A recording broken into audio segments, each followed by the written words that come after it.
Terdakwa kasus pembunuhan Ajun Inspektur Polisi 2, Aibda, Robik Zainuddin meminta kepada majelis hakim untuk dihukum seadil-adilnya. Permintaan itu disampaikan Robik ketika membacakan duplik pada persidangan di Pengadilan Negeri Semarang, Selasa 29 Juli 2025. Robik membacakan berkas duplik selepas dua kuasa hukumnya Bayu Arif Anas Gufron dan Hardianto membacakan tuntutan serupa. Mereka menuntut sepenuhnya kepada majelis hakim untuk memutuskan perkara sesuai dengan pledoi atau nota pembelaan, yakni membebaskan terdakwa dari segala tuntutan jaksa. Setidaknya ada 10 poin yang disampaikan dalam berkas duplik yang dibacakan Robik.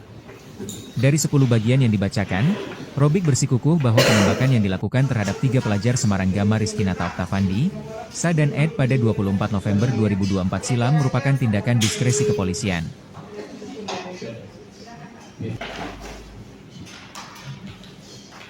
Nomor 29 tahun 2002 tentang perlindungan anak junto pasal 79 Undang-Undang RI nomor 2014 tentang perubahan atas Undang-Undang nomor 20. Saya menyampaikan terima kasih yang sebesar-besarnya kepada Yang Mulia Majelis Hakim atas kesempatan yang diberikan. Terima kasih juga saya sampaikan pada jaksa penuntut umum serta pihak yang telah mengikuti proses persidangan. Bahwa yang saya sampaikan ini bukan semata-mata untuk membenarkan pendapat saya.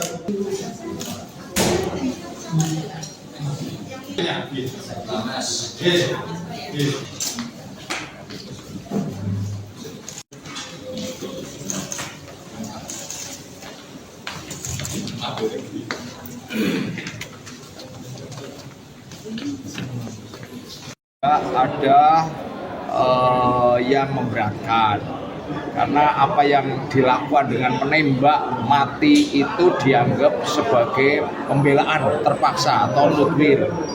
Ya, itu menurut saya pembelaan yang tidak berdasar. Karena apa yang sudah dituntut oleh jaksa sudah jelas, ya.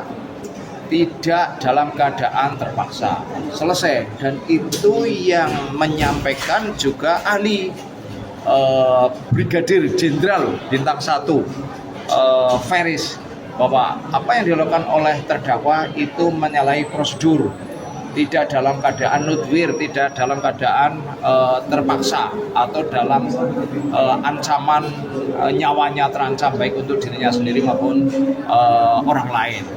Dan tadi pembelaannya itu katanya sudah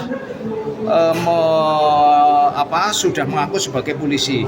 Jadi lebih dari saksi anak yang saya dampingi, tak satu pun yang ngomong bahwa dia menembakkan peringatan, kemudian juga ngaku sebagai polisi nggak ada, ya.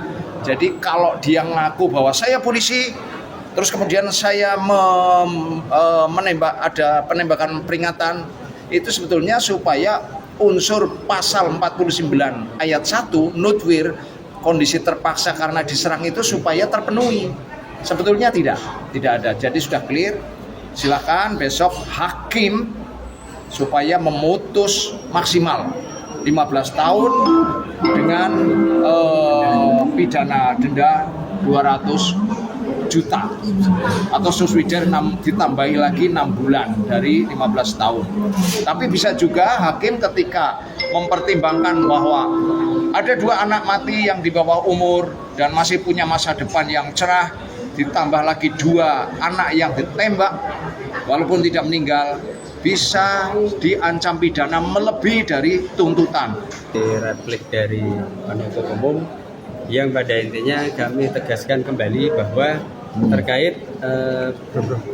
terkait petugas medis maupun dokter yang menangani almarhum Gama di UGD Rumah Sakit Dr. Karyadi yang disebut oleh jaksa penuntut umum ahli bedah yang menangani, namun faktanya hanya sekedar menyebutkan nama dokter yang menangani saja, rekan JPU tidak bisa, apalagi menghadirkan di persidangan, dan itu terbukti JPU tidak dapat menghadirkan dokter atau petugas medis yang menangani almarhum Gama di persidangan. Dan selanjutnya terhadap luka anak Adam dan anak Satria itu secara bukti